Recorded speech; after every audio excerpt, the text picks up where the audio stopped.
School ખાતે બાળ વૈજ્ઞાનિકોનું વિજ્ઞાન પ્રદર્શન યોજવામાં આવ્યું, જેમાં વિદ્યાર્થીઓ જુદા જુદા પ્રકારની કૃતિઓ દ્વારા પોતાના નવા આઈડિયાઝ શેર કરવામાં આવ્યા અને વિદ્યાર્થીઓ બાળ વૈજ્ઞાનિક કેવી રીતે બને એના માટે તજજ્ઞો દ્વારા માર્ગદર્શન આપવામાં આવ્યું. જુદી જુદી સ્કૂલમાંથી વિદ્યાર્થીઓએ ભાગ લીધેલો હતો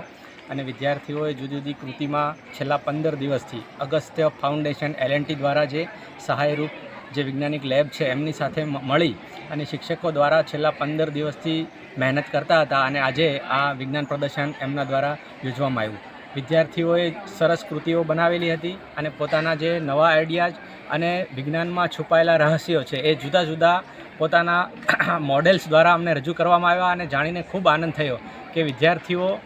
વિજ્ઞાનની સાથે સાથે જે અંધશ્રદ્ધા છે એમને પણ પર્દાફાશ કરી શકે એવા સાયન્સના જે સિદ્ધાંતો છે એમને આજે સુપેરે એકદમ સરળ ભાષામાં અમને રજૂ કર્યા અને વિદ્યાર્થી મિત્રો દ્વારા અને તથા આજે જનતા માધ્યમિક હાઈસ્કૂલ અને કેળવણી મંડળના પ્રમુખ શ્રી અરવિંદભાઈ,